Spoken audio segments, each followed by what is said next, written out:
E aí, tudo bem? Como é que você está? Nós estamos hoje estreando os nossos vídeos, a nossa página aqui no YouTube do Antena Cultural. Que nós vamos falar sobre cultura, sobre literatura e tal.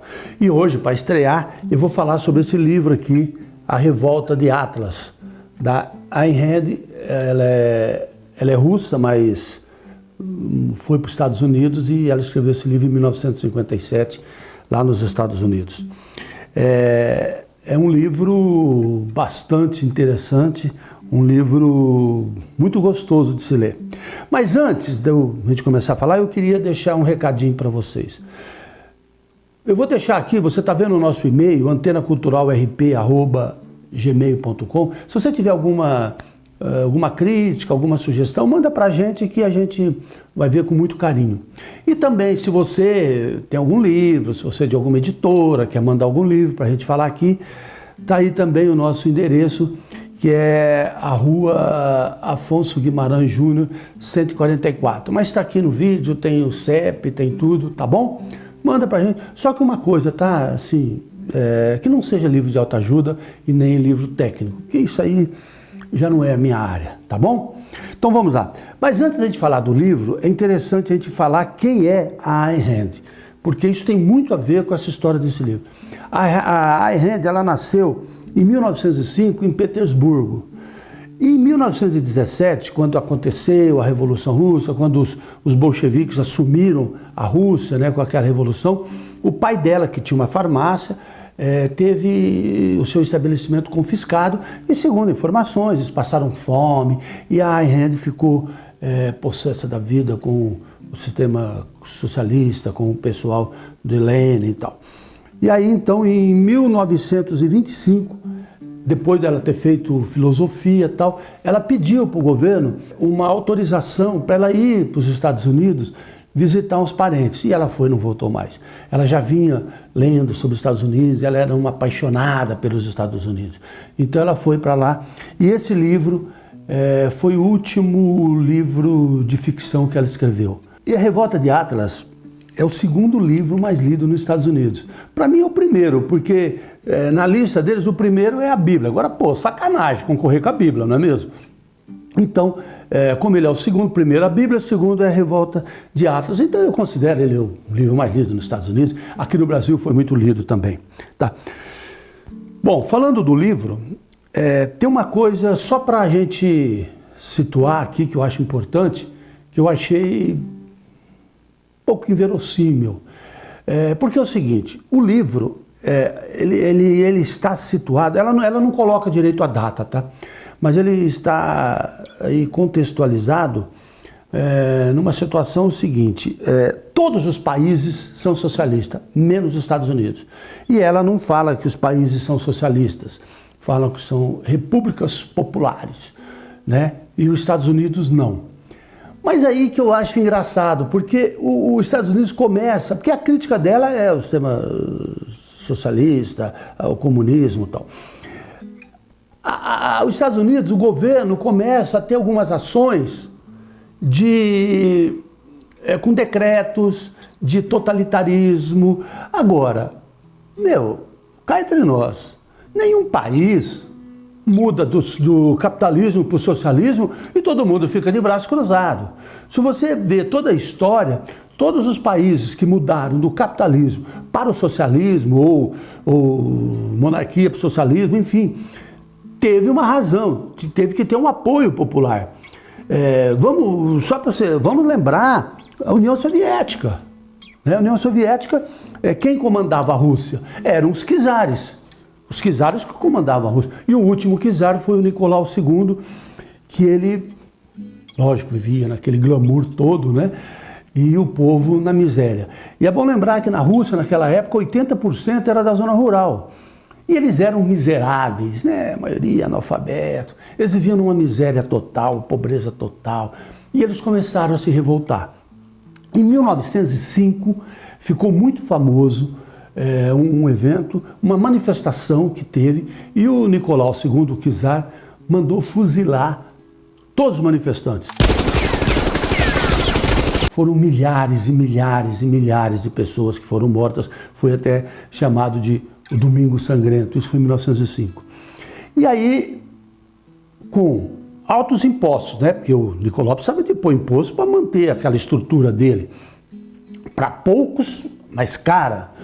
E em 1917 aconteceu então a Revolução Russa, né? Liderado por Lenin, porque eles começaram a se organizar, foram se organizando, e o Lenin, como líder desse movimento, e o Partido Bolchevique, em outubro de 1917, assume. E em abril de 1917, um pouco antes, né, a Revolução em outubro, em abril, o Nicolau II tentou fazer um governo provisório, mas aí a vaca já tinha ido para o brejo e não tinha mais nada, e Lenin, com o Partido Bolchevique, assume a Rússia, e aí eles criam a União Soviética. Trotsky estava exilado, vem para a Rússia. O Trotsky era um grande intelectual, tinha uma tremenda oratória, era um cara que falava muito bem e tal. E ele vem junto com o Lenin e eles começam então a implantar o governo, que é o governo que a gente conheceu depois, juntou, fez tudo a União Soviética e tal. E tinha o Stalin. O Stalin, ao contrário do Trotsky, era um chucrão. O Trotsky era um chucrão. Só que o Stalin tinha uma relação muito grande com a base, né? E quando o Lenin morreu, dizem aí que o Stalin envenenou o Lenin, o Trotsky até acusa isso quando ele estava exilado no México, mas enfim, isso é outra história. O Lenin assume.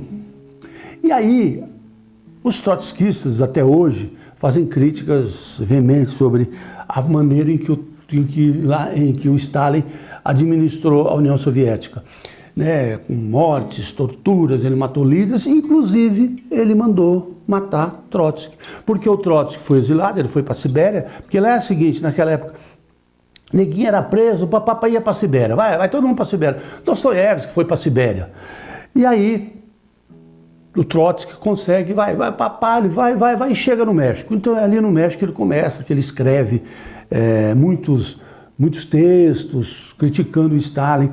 Ele escreveu até um livro que foi publicado em 1937, que é A Revolução Traída, que ele mostra a traição do Stalin, né? Porque na verdade o Lenin e o Trotsky, eles tinham o Marx, né? o grande idealizador do comunismo, Marx, que era um pouco diferente o que o Stalin fazia. Então, porque na verdade o Lenin e Trotsky, eles eram adeptos à internacional, à internacionalização do comunismo. Eles achavam que não adiantava você ser comunista só na União Soviética, você tinha que ser em todos os países. E o Stalin já queria saber dali da União Soviética, e o Stalin foi muito criticado, e aí você pode, inclusive, ver nesses livros aí, nas histórias, as atrocidades que Stalin é acusado de ser feito e tal. Inclusive, no livro do Mário Magalhães, sobre o Marighella, um livro fantástico, uma biografia maravilhosa, o Mário Magalhães disse que o Marighella, a única vez que ele chorou na vida foi quando foram publicadas as atrocidades do Stalin, e ele viu aquilo e ele chorou. Né? Muita gente ficou decepcionada, o tanto de morte que aconteceu, milhões de pessoas morreram, enfim. Então, tem essa crítica ao Stalin. Mas, para você entender um pouco, eu queria citar dois livros muito bons. Um é A Revolução dos Bichos, do George Orwell, né? Que ele mostra quando os animais de uma fazenda, eles se rebelam e assumem a fazenda.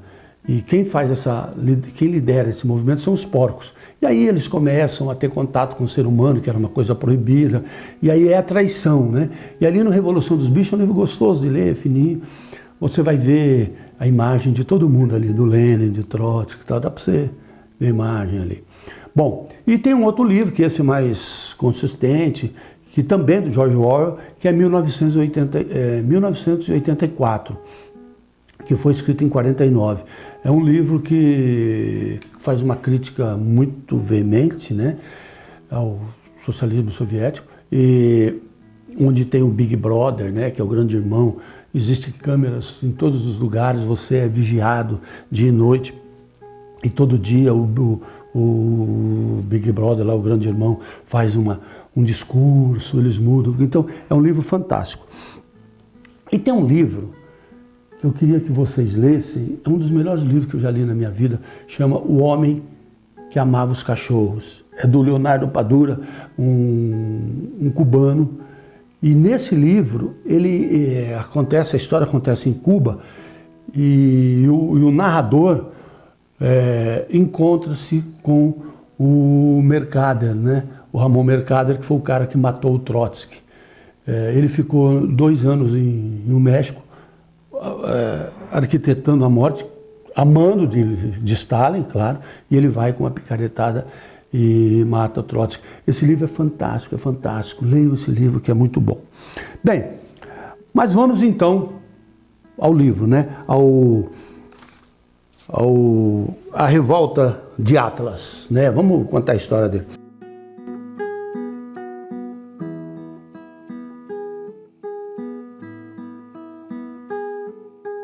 Eu queria dizer para vocês o seguinte: esse livro, ele tem 3 pontos que eu acho importantes. Primeiro, é um romance com algumas relações amorosas, né?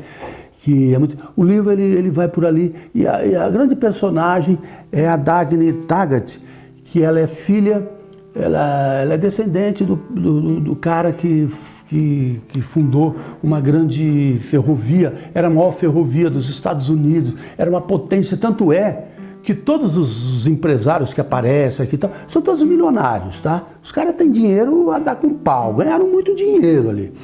Então, e ela se apaixona, na verdade, na vida dela, ela tem 3 grandes paixões. A primeira é um playboy, que o pai dele era milionário, era um dos caras mais ricos do mundo, e eles tinham minas de cobre, e ele, desde criança, eles eram amigos, as famílias, e ela se apaixona por ele, é o primeiro homem da vida dela, mas ele não assume essa relação.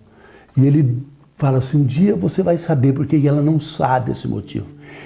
E ele destrói tudo, ele coloca uma mina dele nas ações, todo mundo entra, ele quebra, todo mundo não é nada, ele vai quebrando todo mundo, até o dia que ele explode toda a mina dele, acaba com tudo. É um grande playboy bonito, que a mulherada quer ficar com ele, tirar foto, tal.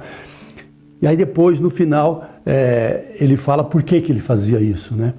É uma maneira dele se vingar dessa situação toda. Aí ela tem um outro romance, que é com o Hank Ryaden, que é um grande empresário, que ele consegue, ele fica 10 anos estudando, é um cara que só pensa em trabalho.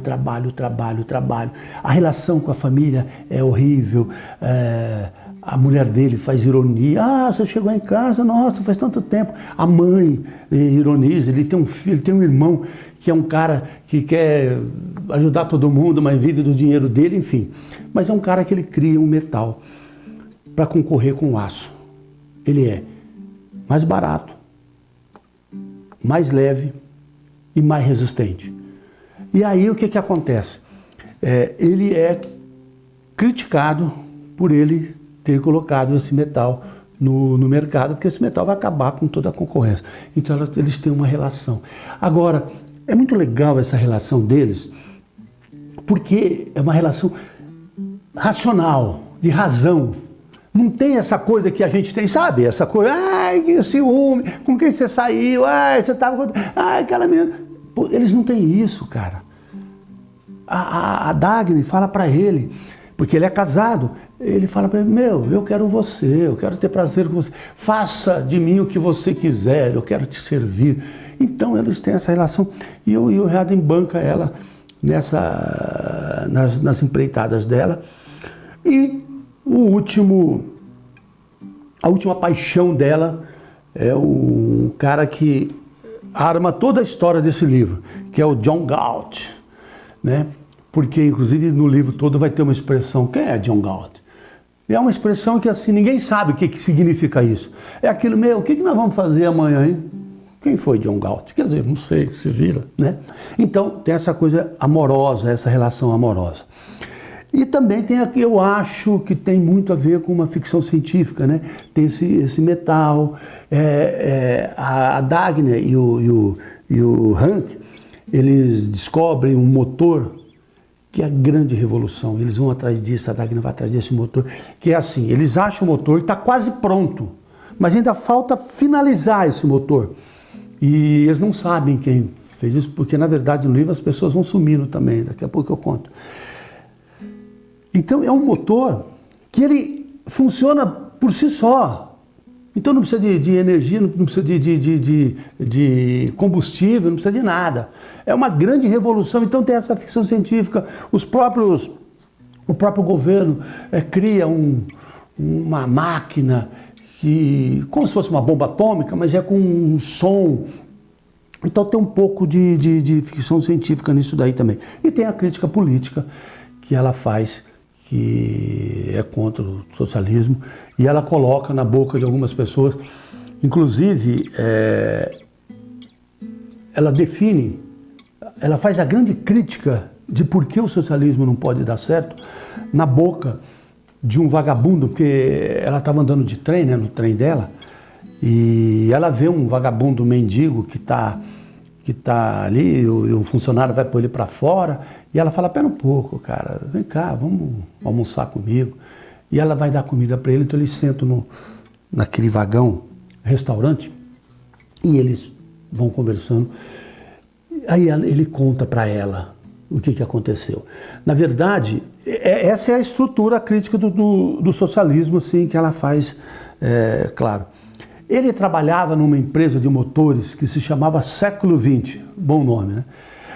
Essa fábrica de motor era um sucesso, esse motor tinha garantia de tudo, exemplo de qualidade, entendeu? Era uma Brastemp, né? Então esse motor era de tudo. Quando o fundador morre, deixa a fábrica para os filhos. E o que os filhos fazem? Agora nós vamos mudar aqui, são 6.000 funcionários, né? Uma fábrica com 6.000 funcionários. Os funcionários agora vão ter direito a tudo, nós vamos fazer uma assembleia, todo mundo manda, então eles fizeram uma assembleia e votando, e os filhos do cara viviam ali numa boa, mas aparentemente falavam que estava todo junto, e aí esse mendigo, esse que ela chama de vagabundo, começa a dizer para ele o seguinte, as coisas não davam certo, porque nessa fábrica, essa administração socialista, vamos assim dizer, eles davam uma garantia para os funcionários mínima, que o cara precisava de sobreviver. Então ele falava assim, se nós temos o mínimo para sobreviver, por que nós vamos nos esforçar para produzir? Então aí começou a cair a produtividade, e aí foi a fábrica entrou em falência e acabou, e então, quer dizer, é o socialismo que acaba por causa dessa estrutura que, segundo a Rand, é uma estrutura furada que não dá certo. Você precisa ter a concorrência, você precisa ter... cada um tem que disputar o teu espaço e tal. Então ela coloca essa crítica nesse cara. Bem, mas logo no início do livro, ela está no trem dela e aí o trem para, vai ver o trilho que quebrou e tal. E ela chega pro irmão. Isso é uma coisa legal que a Rand coloca também. A Dagny é fodidaça, bicho. Ela sabe como é que se produz, ela tem força, ela tem garra, ela vai em cima, ela não quer saber, ela resolve. Só que ela é mulher. E mulher, nessa época, não pode, de forma alguma, ser presidente de uma empresa, né, ser presidente de uma empresa de ferrovia. Então, quem que é o presidente? É o irmão. Só que o irmão dela é engajado com esse sistema, sabe? Ele está lá engajado com os caras que vão destruindo os Estados Unidos, que vai entrando numa crise cada vez pior. E ela chega no irmão e fala assim, olha, eu vou contratar os aços do Hank Hadley. Aí ele fala, imagina, pô, nós já temos aço para vir, está encomendado. Ela fala, não, mas esse aço faz não sei quanto tempo e não chega, porque os Estados Unidos está numa fase assim, ninguém entrega nada, ninguém cumpre prazo, as pessoas empresas começam a falir, empresários começam a desaparecer, ninguém sabe por quê. E aí ela enfrenta o irmão, se afasta da empresa e reforma toda uma linha importante com esse novo metal. E eles são criticados, a imprensa fala mal, mas eles vão, inclusive ela enfrenta o sindicato, o presidente do sindicato chega nela e fala, olha, nenhum sindicalizado meu vai andar nesse trem. Ela fala, não tem importância. Então você assina aqui que você está falando isso, porque nenhum sindicalizado teu vai trabalhar na minha empresa. E aí fica aquele clima e ela pega e convoca as pessoas, convida, quem quiser fazer o maquinista que quiser fazer essa primeira viagem, o foguista, se apresenta que nós vamos fazer e papai, chega é um monte de gente, todo mundo quer, e ela sorteia um cara, e é um sucesso, essa coisa é um sucesso, e aí não tem jeito de esconder, porque realmente o metal é maravilhoso e não é inseguro como o governo tenta pôr. E aí começam os problemas sérios. Por quê? Porque o governo começa a fazer decretos, e decretos absurdos. Como, por exemplo, um dos decretos é que ninguém pode produzir mais do que produziu o ano passado. Você não pode produzir muito, porque se você produzir muito, você vai acabar com o seu concorrente, que é menor, que é mais fraco, entendeu? Aí eles também fazem um decreto que é proibido você ter mais do que uma empresa. E o Henk tem várias empresas, né? Tem minas de ferro, ele pega essas minas e começa a doar, ele dá de graça para os amigos. Inclusive, não é muito interessante que ele chega para um amigo dele e fala assim, tá aqui, ó, o primeiro, tá aqui. Aí o cara fica todo feliz da vida e fala assim, pô, Henk, eu vou te vender matéria-prima mais barata. Eu falo, de jeito nenhum, você vai vender preço de mercado. Eu não estou te fazendo favor, porque para eles, para esses cabeças do livro, né, dessa história, são os grandes empresários, os grandes inovadores, não existe favor, tudo tem que ser pago. Aí o Henk fala assim pro cara, meu, isso aqui é para mim, cara, não estou fazendo favor para você, me venda no Brasil, venda para quem você quiser, se você quiser me trair, o problema é teu. Então, ele começa a doar para todo mundo, mas ele continua com o metal dele, e aí é pressionado. E aí, como é que o governo sustenta isso? Com corrupção. Então, o grande sustentáculo desse governo é a corrupção. Então, eles corrompem político, corrompem empresários, corrompem a imprensa inteira é corrompida, eles não dão as notícias e tal. E aí, as coisas vão entrando com esses... Por exemplo, tem um decreto que é proibido abrir falência, proibido demitir, é proibido o empregado pedir demissão, sabe essas coisas malucas? E aí começam as falências. E um grande produtor de petróleo, que é amigo deles, do Henk e da Dagny, porque ele usa essa ferrovia, um dia ele desaparece e põe fogo em todo o seu complexo petrolífero. E ele deixa um recado, deixa para vocês como eu encontrei. E ele desaparece. É mais um que desaparece, as pessoas que o governo chama de desertores, né? Porque esse produtor de petróleo, ele estava com uma coisa na cabeça, que era uma inovação também, que ele ia pegar, eu acho que é xisto, não fica muito claro o que é, numa montanha, né, tal, e produzir petróleo, que ele falava, esse petróleo, esse combustível, ele é mais barato, ele é muito mais barato, é fácil de se produzir. Mas antes dele fazer isso, então ele explode e ele desaparece. Desaparece o grande banqueiro, e as grandes cabeças vão desaparecendo. Um grande compositor que ela adora, desaparece. Bom, e aí a coisa vai desgringolando. E aí esse livro também tem um pouquinho de ação, sabe? Aquele negócio, os imortais. Porque a Dagny fazia tudo, ela era a maior apaixonada. aquela seria uma Ana Karenina do Tolstói, não sei, né? Não sei se ela é tão bonita que Ana Karenina, mas aquela mulher apaixonante. Ela dirigia patim, bicicleta, avião, trem, carro, o que pusesse na mão dela, ela fazia. E ela vai atrás de um cara que ela acha que esse cara consegue terminar esse motor. Então ela combina com o cara, ó, tô aí, tal, pá, me espera. Ela pega um avião e vai. Quando ela desce no aeroporto, ela pergunta pro piloto, pro um cara lá, um funcionário, eu queria o fulano. Ele falou, não, o fulano acabou, tá vendo esse avião que saiu? Ele tá lá. Ela entra no avião e consegue perseguição por avião.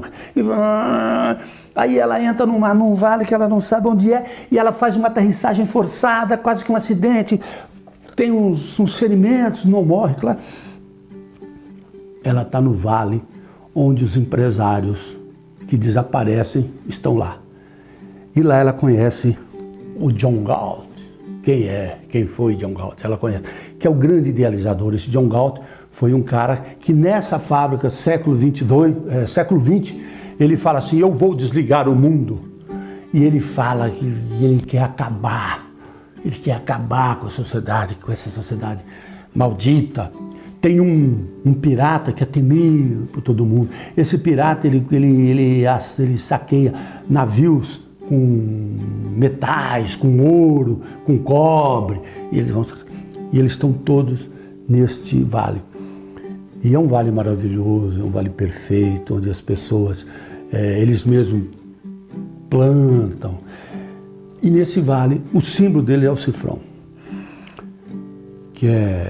o símbolo deles é o dinheiro, só que eles acham que tem que ter a razão, sem altruísmo, e com isso eles têm a felicidade.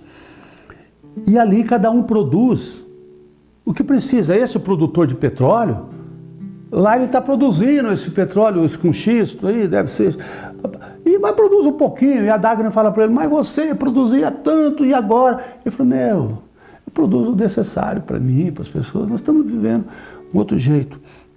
E lá é tudo muito barato, muito, muito barato. E o dinheiro lá é ouro. Quem manda no vale todo? Não podia ser outro. É o banqueiro. O banqueiro é o dono de tudo aquilo, cara. Né? Mas ele vende, financia, ele é o dono, era o maior banqueiro dos Estados Unidos.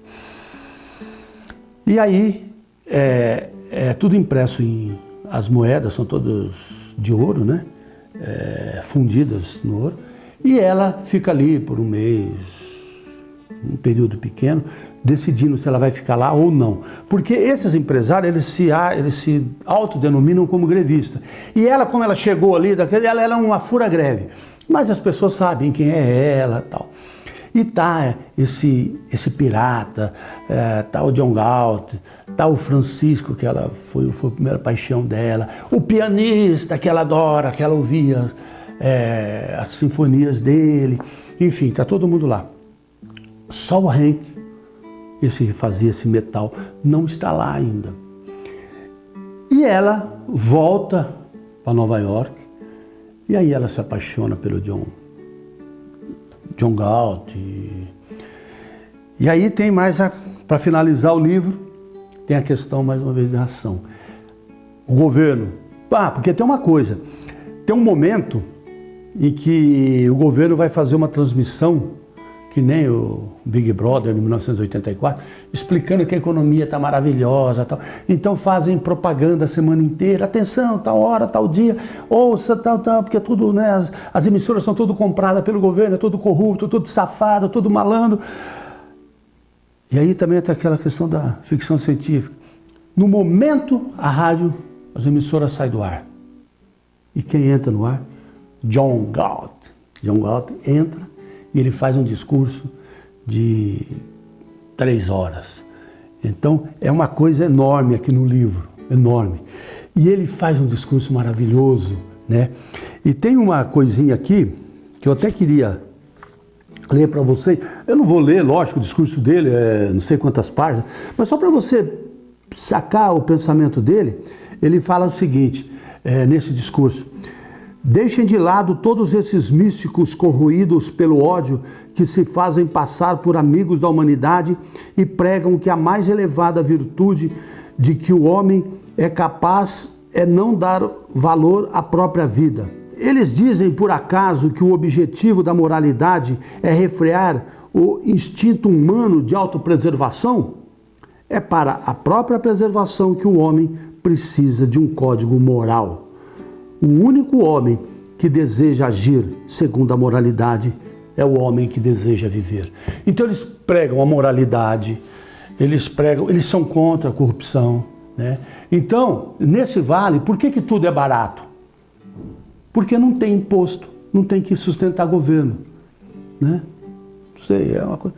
Será que eles são contra o SUS?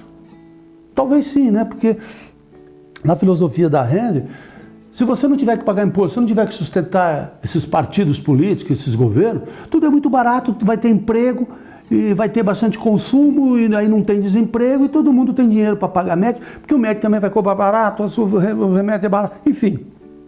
É uma filosofia aí meio neoliberal, mas tá aí. Bom, e indo para o final do livro, depois desse discurso que o John Galt faz, o governo começa a chamar o John Galt. Oh, vem pra gente, cara, vamos negociar. E aí vão lá e papai prende o John Galt. E eles propõem pro John Galt, vê o que você quer, cara. Fala o que você quer para você ser o nosso homem pensante da economia, nosso ministro da economia. Ele fala, não quero nada, eu não vou me envolver. E ele se recusa a fazer parte do governo. Aí um dos integrantes, que é um cientista, fala, não, eu faço ele. Porque eles querem que o John Galt fale para a nação que está tudo bem, que eles vão resolver. E a economia indo para o brejo, indo acabando, falindo, lojas fechando, aquilo vira um desastre. E aí eles levam o John Galt para um lugar que ninguém sabe onde é, e lá é um laboratório dele, ele começa a torturar o John Galt. Só que o John Galt, forte, bonito, falando, também é resistente. E eles não conseguem tirar nada do John Galt. E aí o motor pifa, enfim. Tudo. Aí vem a legião salvar o John Galt. Aí vem Henk, Dagny, Francisco, vem o pirata. Eles entram com a... Porque é o seguinte, cara, além de grandes empresários, além de serem bonitos, além de serem grandes cabeças, eles eram fera. Esse Francisco atirava mais que qualquer um, cara. Eram fortes. Eles entram, sem ninguém saber como é que eles chegaram lá, eles entram nesse lugar, matam os guardas, e salvam o John Galt. E aí, eles vão para um avião e vão para o vale. E aí eles chegam no vale, e aí aquilo começa, aí tá todo mundo ali, Henk, a Dagny já tá lá, tá.